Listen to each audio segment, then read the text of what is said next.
Magical और बहुत helpful ये रीडिंग आपके लिए होने वाली। क्यों? क्योंकि जब मैं शफ़ल कर रही थी और शफ़ल करते-करते देखो मेरे पास कार्ड क्या निकल के आया।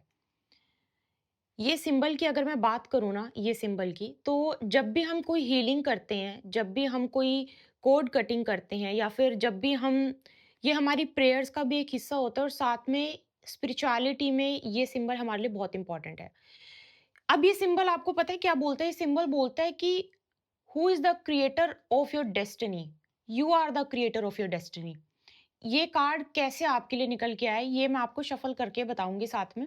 लेकिन सोचो अगर गाइडेंस इतनी मैजिकल आई है तो आपके लिए रीडिंग भी बहुत कुछ मतलब मैजिकल या फिर कुछ इंपॉर्टेंट होने वाली है। क्योंकि ये कार्ड स्पिरिचुअलिटी से रिलेटेड है। ये नंबर 1 कार्ड है, नंबर 1 कार्ड है और स्पिरिचुअलिटी से रिलेटेड है, लाइट देने से रिलेटेड है। आप मैं आपको धीरे-धीरे समझाऊँगी ईज़ी लैंग्वेज में। तो आपके लिए यहाँ पर क्या मैसेज निकल के आया और आपके लिए क्यों मुझे ये एनर्जी आई है, इसमें मुझे बोला जा रहा है you are the creator of your destiny. ठीक है? जय माता दी। वॉव! देखो, आप ये देख रहे हो, पहला ही मैसेज क्या आया है, जब हमारे पास इस तरह की एनर्जी निकल के आती है ना, मैजिक की एनर्जी निकल के आती है और सबसे इम्पोर्टेंट है कि आप अपनी डेस्टिनी को अपने हाथों से लिख रहे हो। ऐसे लोग बहुत ही कम उम्र में बहुत सारी नॉलेज हासिल करते हैं। हो सकता है कि आपने बहुत कम उम्र से या तो कमाना शुरू करा था, बहुत कम एज से अपनी फैमिली से दूर हो गए थे, इंडिपेंडेंट हो गए थे। जो लोग अपने घर से 15, 16, 18, 20 की उम्र में मतलब घर से दूर हो जाते हैं, अपना खुद खुद खाना बनाना, खुद घर साफ करना, अपना ख्याल रखना, सब पूरी रिस्पॉन्सिबिलिटी उठा लेते हैं या बेशक अपनी फैमिली के साथ रह के भी अपनी फैमिली की रिस्पॉन्सिबिलिटी उठा लेते हैं। अगर मैं फाइनेंशियल बात भी ना करूँ, अपनी बोलते हैं ना कि अपने घर का एक तरह से एक बहुत इम्पोर्टेंट रोल प्ले करने लग जाना अपने घर में, कि कोई बात नहीं, मैं हूँ, मैं ध्यान रखूँगा और छोटी-सी उम्र में। तो ये एनर्जी उन लोगों के लिए है। तो फॉर श्योर कि आपकी लाइफ में आपने बहुत कम उम्र में बहुत सारी चीज़ें सँभाली होंगी। बहुत मैच्योर बन गए होंगे, बहुत रिस्पॉन्सिबल बन गए होंगे। बहुत मैच्योर छोटी-सी उम्र में बच जो एक्चुअल होता है ना कि वो फ़ेज़ होता है घूमो-फिरो, खाओ-पियो, उस एज में आपके सर पे रिस्पॉन्सिबिलिटी बहुत आ गई थी। मुझे ये नज़र आ रहा है और आपको मैं बताऊँ क्यों ये मेरे पास जो सबसे पहला मैसेज आया, मैं आपको 3 मैसेज बताऊँगी, तीनों मैसेज ध्यान से सुनना। ये मैसेज मेरे पास आया है कि आपके हाथ से ही आप अपनी डेस्टिनी लिख रहे हो। आप अपनी चीज़ें अपने हाथ से लिख रहे हो कि मैं अब आप ये देखो, ये भी मैं क्लियर कर दूँ। बहुत सारे लोगों के जो प्रश्न होते हैं कि हमारी तो किस्मत में जो लिखा होता है वो खुदा लिख देते हैं, भगवान लिख देते हैं, बस वही होता है। मैं हमेशा बोलती हूँ इट्स आल्सो योर डेस्टिनी, तुम्हारा लक भी है और कर्म भी है। कर्म के बिना लक नहीं और लक के बिना कर्म नहीं, दोनों साथ लेके चलो। कर्म भी है और लक भी है, ठीक है? और फिर से अगर मैं एस्ट्रोलॉजिकली भी बात करूँ ना, बहुत सारी कुंडली ऐसी होती हैं जो अपने दम पर सब कुछ करती हैं, जो अपने दम पे सब कुछ करती हैं। जो जिनके हाथ में सब कुछ होता है कि कुंडली में ही है, सब कुछ तुम्हारे हाथ में है, तुम इसको बिगाड़ो, तुम इसको बनाओ। और ये भी होता है कि आप कितना मर्ज़ी मेहनत कर लो, आपके लक पे चलेगा।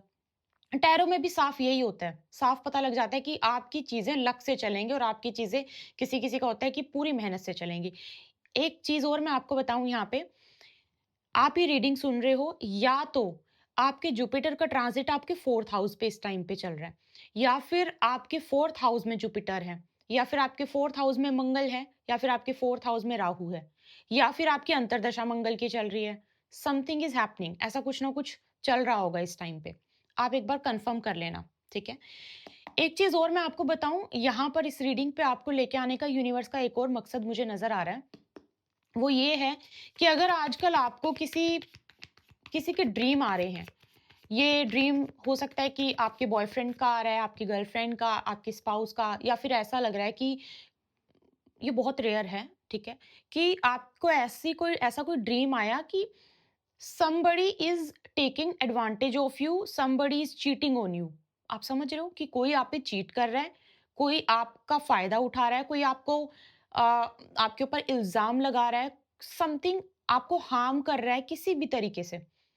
आपको हार्म करने की कोशिश कर रहा है या फिर अगर आपको ऐसा कोई क्रिएचर नज़र आ रहा है जो आपको आपको हार्म करने की कोशिश कर रहा है, आपको परेशान कर रहा है, ठीक है? तो इस कंडीशन में आपको थोड़ा-सा मतलब इस ड्रीम को अवॉइड नहीं करना है। कुछ ड्रीम्स हमारे सबकॉन्शियस माइंड की वजह से हमें आते हैं कि हम सोचते बहुत हैं, वो मूवी देख ली, उस बारे में सोचा, सोचा, सोचा। कुछ हमने कभी सोचा भी नहीं, हम उस बारे में ध्यान भी नहीं दे रहे, ऐसे मूवीज़ भी नहीं, ऐसे सॉन्ग्स भी नहीं, फिर भी वो हमारे मतलब हमें वो सपने में दिखाई देता है। और मैं हमेशा बोलती हूँ यूनिवर्स के साइन्स होते हैं, आपके लिए साइन्स हैं। बहुत ध्यान से अगर आपको अपने ड्रीम याद है ना, तो आपको अपने ड्रीम की भी क्लैरिटी मिल सकती है।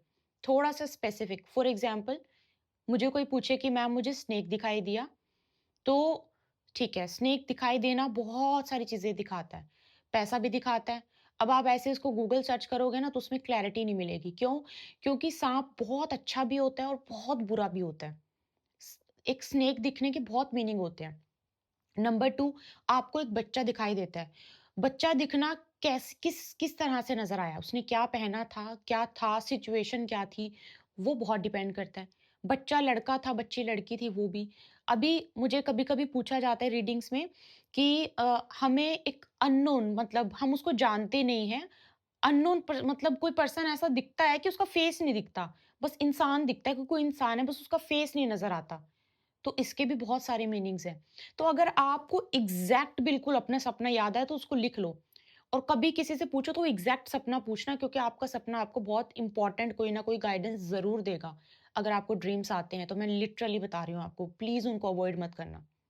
मेरे पास ना 4 कार्ड्स आए हैं ड्रीम से रिलेटेड, मतलब मेरे को ये एक बोलते हैं ना सीक्वेंस बना हुआ है, तो सीक्वेंस बना हुआ है, तो इसीलिए बोल रही हूँ इनको अवॉइड मत करना। ये रीडिंग आपको स्पेसिफिकली ये शायद बताने के लिए थी। नंबर 3 सुनो, आपका जो ट्रैवल आप करने की सोच रहे हो कि मैं यहाँ से वहाँ शिफ्ट हो जाऊँ, मैं यहाँ से वहाँ ट्रांसफ़र करवा लूँ, मैं यहाँ से वहाँ चली जाऊँ, ये जो या फिर मेरा ये मैं उस कंट्री चली जाऊँ, व्हाटएवर यू आर थिंकिंग, धीमे-धीमे होगा, धीमे-धीमे। कछुआ कैसी चाल चलता है? धीमे-धीमे। लेकिन जीत हुई थी कछुए की, तो आपकी प्रोसेस स्लो है, लेकिन फ्रूटफुल है। ठीक है? प्रोसेस इज़ स्लो बट ये फ्रूटफुल है। ट्रैवल मेरे पास एनर्जी ट्रैवल की है, बट एक्चुअल ट्रैवल का मतलब यहाँ पे ट्रैवल भी नहीं आया। एक्चुअल ट्रैवल का मतलब क्या है? तभी मैं बोलती हूँ डज़न्ट मैटर हमारे कार्ड्स क्या हैं। हम कार्ड की एनर्जी हमें बहुत इम्पोर्टेंट है जाननी। This is not about reading a card. Card की एनर्जी समझना बहुत इम्पोर्टेंट है। अब मेरे पास कार्ड ट्रैवल का आ रहा है, बट ट्रैवल की एनर्जी क्या दे रहा है कि जो आपका सफ़र है ना, वो बहुत ही धीमे-धीमे चलेगा, लेकिन जीत आपकी होगी, बट ये बहुत फ्रूटफुल होगा। मतलब बहुत ही यू विल एन्जॉय मतलब कि आपको होगा। जब आप उस जगह पर पहुँच जाओगे, आपको जैसे एक कछुए और खरगोश की कहानी बहुत फ़ेमस हो गई। तो ऐसे ही पता लगेगा, जानेंगे लोग कि इस इंसान ने बहुत स्ट्रगल की है। आपके लिए गाइडेंस और बता दूँ मैं, एक-एक काम एक-एक करके करो। बहुत सारे काम इकट्ठे मत करो। मैं ये भी कर लूँ, मैं ये भी कर लूँ, मैं ये भी कर लूँ, नहीं।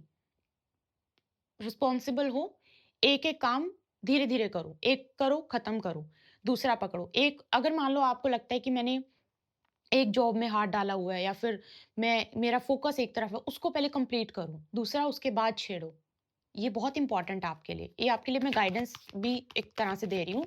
और ड्रीम्स की बात करूँ, आप में से कुछ लोगों को लव लवर वगैरह ये भी मुझे लग रहा है कि आपको ये भी नज़र आते हैं, लवर वगैरह समथिंग लाइक दैट, ठीक है?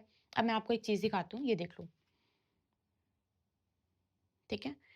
मैं हमेशा बोलती हूँ ऐसे ही रीडिंग में ऐसे ही अपने आप से कुछ नहीं होता, सब कुछ आपके सामने है। आपके सामने है ट्रैवल का कार्ड, आपके सामने ही है, ये अभी मैंने शफ़ल करके निकाला।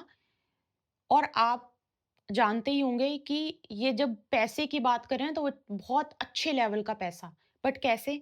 बहुत बहुत धीमे-धीमे, बट फ्रूटफुल, फ्रूटफुल अच्छा खासा, मतलब ये होगा। सफ़र एन्जॉय मैं बोलूँ कि एन्जॉय करो अपना सफ़र, तो आप बोलोगे कि कैसे कैसे सफ़र एन्जॉय किया जाए? इतनी प्रॉब्लम्स हैं, इतनी ये हैं, वो हैं, वो बट आपको उस सफ़र में जो सीखते चल रहे हो, उसको थोड़ा-सा दिमाग में रखो और डेस्टिनेशन तक पहुँचना आपका काम है, सफ़र आपका थोड़ा स्लो चलेगा। कुछ लोगों का एक रात में भी महल बन जाता है और कुछ लोगों का 10 साल में एक सिंपल सा घर भी नहीं बन पाता, ठीक है? आपका कर्म, आपका डेस्टिनी, आपका लक सब कुछ ही बहुत मैटर करता है। तो ये छोटी-सी बट बहुत इम्पोर्टेंट सी मुझे मैंने बोला ना मुझे एक मैजिक की एनर्जी निकल के आई और मुझे बोला गया कि यू आर द क्रिएटर, आप ही हैं जो अपनी डेस्टिनी बनाओगे। तो yes, this reading was for you. I hope आपको समझ में आई है, समझ में आई, do let me know in the comment box. अगर आपको पर्सनल रीडिंग चाहिए, उसके लिए आप पर्सनल कंसल्टेशन चाहिए, उसके लिए आप डिस्क्रिप्शन बॉक्स में ईमेल आईडी दी हुई है, यू कैन ईमेल अस। कोई डीएम पे रिप्लाई नहीं किया जाता है, तो प्लीज़ वहाँ पे अपना टाइम सेव कीजिए, वहाँ पे डीएम मत किया कीजिए इंस्टाग्राम पे। अगर आप वैसे इंस्टाग्राम पे आपको डेली गाइडेंस दी जाती है, तो डेली गाइडेंस के लिए ज़रूर, और जितने भी हमारा रिचुअल्स होते हैं ना, जैसे कि फॉर एग्जांपल हमारा हम हवन करवा रहे हैं क्लाइंट के लिए, या फिर अगर क्लाइंट ने हमें परमिशन दे दी है, तो हम उसकी वीडियो वगैरह हम सब कुछ शेयर करते हैं इंस्टाग्राम पे। कोशिश करते हैं हम करें।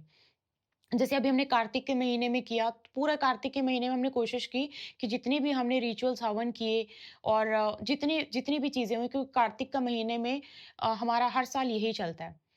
तो हम वहाँ पे शेयर करते हैं। इफ़ यू वांट, अगर आप चाहो तो इंस्टाग्राम पे जाके देख सकते हो। एस्ट्रोलॉजिकली अगर आपको अपने बारे में जानना है, प्रेडिक्शंस चाहिए विद द वैदिक गर्ल, वो हमारा एस्ट्रोलॉजी बेस्ड चैनल है, वहाँ पे जाके आप सब्सक्राइब कर सकते हो, वहाँ पे भी अपनी प्रेडिक्शन सुन सकते हो। अगर आपको पर्सनल जो टैरो कार्ड रीडिंग के साथ-साथ एस्ट्रोलॉजिकली भी अपने चार्ट को जानना है, पूछना है, कोई दोष है या फिर दोष का निवारण, रेमेडी वैदिक एस्ट्रोलॉजी के हिसाब से, तो दोनों को मिक्स करके भी आप प्रेडिक्शन ले सकते हो। उसके लिए भी आप मेल करना द इल्यूमिनेटेड कॉस्मोस, जो आपको डिस्क्रिप्शन बॉक्स में मिल जाएगी, पिन कमेंट में मिल जाएगी। ठीक है? सो आपसे मिलते हैं कोई रीडिंग के साथ। जय माता